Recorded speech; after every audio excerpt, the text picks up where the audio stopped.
about that. So my remit was to talk about meat consumption, intensive farming, and with a specific focus on nitrogen. And I know that people in the audience aren't necessarily experts in nitrogen-related issues, and indeed nor am I. But I think the nitrogen story is an interesting facet of the meat and the livestock story. So, as you all know, I'm sure the food system contributes to a vast range of different problems and challenges. And I know that you have discussed this a bit earlier. It's a major cause of climate change and greenhouse gas emissions, deforestation, biodiversity loss, unsustainable water use and pollution. Although the food system feeds us, it doesn't seem to be doing so very effectively. We have 2 billion people worldwide who are overweight or obese, and about 800 million who don't get enough to eat. And there are many, many other problems that arise out of the inequalities in the way food is distributed and produced and consumed. Now, increasingly, there's been a focus, so food links lots of different issues, but at the heart of the food challenge, I think, lies the livestock challenge, which in many ways reflects lots of different related concerns. So livestock account for about 15% of global climate changing emissions. They are the main cause of deforestation and water loss they use, and biodiversity loss. They're increasingly users of irrigation water through their feed production demands. And although they're good for us nutritionally in small or moderate quantities, excessive consumption is linked to a whole range of health problems and the rise in obesity and non-communicable diseases. And in Europe, so if you take Europe, livestock contribute to about 10% of European emissions, more if we take into account deforestation-induced land use change arising from livestock production. And livestock are really leaky. And nitrogen is a major source of food-related greenhouse gas emissions. It's present in the atmosphere in much smaller quantities, but it's a very potent greenhouse gas. And I do have a diagram that shows the leakiness of the nitrogen cycle in Europe, and in particular the role of livestock in that. So if you have about 17.7 teragrams of nitrogen entering the food system a year in Europe, and this is taken from work by Westhook et al. And others. All that, masses of it gets lost as it gets transmitted through the food system, through the process of producing the food, where nitrogen is leaked into soils, into water, emitted into the atmosphere in the form of ammonia or nitrous oxide emissions. And then the livestock eat the crops, and they waste quite a lot of it in the form of their dung and their urine. And then it enters the food chain. And again, more nitrogen is lost in the form of all the bits of the animal that we don't eat, such as the leather or the guts and things like that. So after that 17.7 teragrams of nitrogen that enters the system, only about 3.8 of it leaves the system in the form of edible food. So there is this huge inefficiency in the system.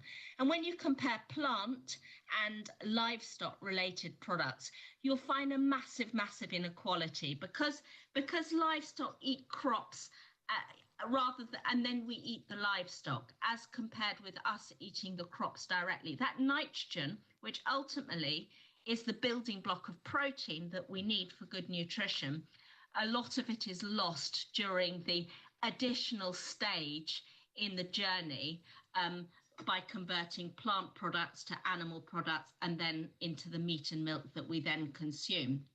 So the question then arises, do extensive systems have lower nitrogen impacts than extensive systems? And of course, it's complicated partly because the distinctions between intensive and extensive systems are blurry. So you might get livestock reared outside, but they're reared on fertilized grass. Or you might get livestock that are reared outside for some of the year, but then they eat feed grains for other parts of the year. Generally, the more intensive the system, the lower the emissions per unit of production. But at the same time, intensive systems tend to be more economical, more cost effective. You get those greater efficiencies of scale, which can drive down prices, which can lead to greater consumption. So intensity in itself, without absolute limits on consumption, doesn't necessarily mean that those environmental efficiencies are captured and locked into the system. And in intensive systems, there is also greater scope for the pile-up of nitrogen surpluses as you have large densities of animals concentrated in one place. So ultimately, grazing livestock related nitrogen emissions depend on the extent to which livestock are supplemented by feed, because that feed, such as cereals or oilseeds, that feed will have been fertilized using often synthetic fertilizers. Whether the grazing land is fertilized, and that's very often the case in the UK at least, on pre-existing soil conditions, in other words, the nitrogen status of the soil. If it's already rich in nitrogen, if you add more in, it will leak and it will go out in the form of water or air pollution. But if it's not got a lot of nitrogen in it, you can put nitrogen on it and it won't waste that nitrogen. And of course, it depends on the animal type. So ruminants, so animals that are cows and sheep, tend to be more wasteful in terms of nitrogen leakage than pigs and poultry. And of course, the overall numbers, how many numbers you're actually rearing. So what do we do? How do we reduce emissions? Well, firstly, we need to improve our production systems, but there are different approaches proposed. So some argue that we need to further intensify production while managing the inputs and the outputs carefully, so that we get those more efficient systems where you're calibrating the inputs in relation to the outputs. But another approach argues that we need to adopt more of an ecological leftovers approach, where we make use of what livestock are really good at, which is consuming byproducts and eating grass that on land that we can't use for other purposes, and in very low input systems, and try to confine our consumption to what could be obtained from those land masses and those byproducts. And which route you advocate very much depends on your attitude to demand, the extent to which you think that we actually can address current rising trajectories of demand, whether the seemingly endless demand for meat and dairy products is actually something that we can do something about. Because if we do try and address consumption, again, there was this study by Westhook that I mentioned, and I have the graph to show you, but you can't see it. If we do reduce consumption, this study suggests that a 50% cut in meat and dairy production could lead to a 25 to 40% reduction in greenhouse gas emissions arising from the food system as a whole, and a 40% reduction in reactive nitrogen losses. So those are huge, huge savings. And there's also plenty of research that shows that not just theoretical vegetarian diets or less meat-intensive diets have low environmental impacts, but the real-life diets, when they study real-life vegetarians as opposed to real-life meat eaters, they tend to find that their diets have a lower greenhouse gas footprint. So really, I think the conclusion there is that we need to be addressing both production and consumption, that nitrogen is a really important part of the story, that the impacts of nitrogen are very severe when it comes to the contribution to climate change and greenhouse gas emissions, and to soil and water pollution, and to acidification and ammonia emissions. And that by improving the systems of production, but also by addressing our consumption patterns, we can help address this problem. I then finally wanted to conclude by saying a little bit about the Food Climate Research Network, which is based at the University of Oxford, and it has three main functions. It's an interdisciplinary network that's focusing on various aspects of food system sustainability, and it has three functions. One is to do its own research and research framing on difficult and emerging areas of concern, with livestock a very important area of interest there. It's about communicating and translating and disseminating the work of others. And it's about linking people and promoting dialogues via membership and networking. And I hope that if after this event you're circulating the presentations, you will have access to the website addresses that are on my presentation, and indeed to the slides that I've just presented. So I hope that's okay. I hope you've all been able to hear. And I will conclude now. Very much, Tara Garnett.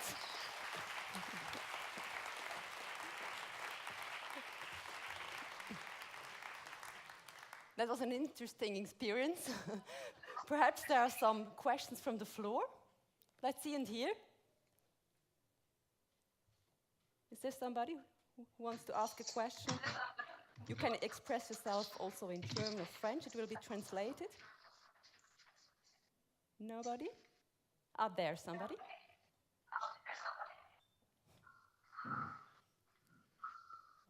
If I understood well, you just said that it's needed to set absolute limits on consumption.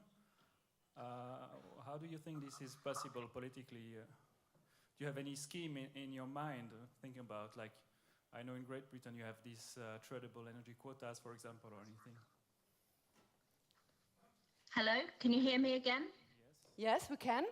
Okay. Have you understood the question? Yes, it's how do we address meat consumption? And obviously it's a really, really difficult question. And I think that the simple answer is that there isn't any one single thing that is going to be effective, but I think it's going to be a combination of different approaches. Firstly, I think that there needs to be shifts in the cost of foods such that the environmental cost of production is reflected in the end price of the product. So I think pricing strategies, we already are going to be introducing a sugar tax into the UK. We might want to explore that sort of thing on the basis of greenhouse gas emissions. So financial fiscal measures are one sort of approach. The other is through measures such as public procurement policies, school meals, hospital meals, meals in prison services and so forth, to try and develop sustainability guidelines where lower meat is incorporated into that. And it really isn't about giving up meat altogether. It's about cutting back. And obviously education and awareness raising is a major part of it, as well as introducing targets around the environment. For example, we have a climate change commitment in the UK to reduce our greenhouse gas emissions by 80% by 2050. It seems inconceivable that we're going to achieve that if we don't address our food system as well. So we need to look at what we can do within those targets, and perhaps tradable emission schemes may be part of that picture, although whether it leads to further intensification in the livestock sector or the exporting of problems is something to discuss. So I don't think there are any easy answers, but I think it's going to be a composite approach that's needed. Thank you. Are there any other questions? Yeah? Have you, oh sorry, that's very loud, huh? Have you once gone also to ask about the meat produced or the milk produced by your livestock? It's worthless when you are crop feeding. That you have to tell them. It's only antibiotica, hormone-free grass-feeded for all your livestock is valuable products. All the rest I would never eat. I would get ill of it. So most of us are ill. That you have to start when you are talking about making better food. And then it's also going down your nitrogen level. I think the health issue is a major connection, actually. I think there's so much focus now on the health impacts of our diets in general, not just meat and dairy products, but also refined carbohydrates, sugary drinks, and so forth. I think linking discussions about livestock production to the health agenda is also one route of engaging policymakers as well as engaging the public. Thank you. Another question? Okay. So that's it. For you, it was the last thing to do before holiday, wasn't it? Yes. So enjoy. I'm sorry the slides didn't work. It all worked in the test yesterday. So. No problem. So thank you very much. Relax, have fun. Thank you, Tara Garnett. Okay, bye.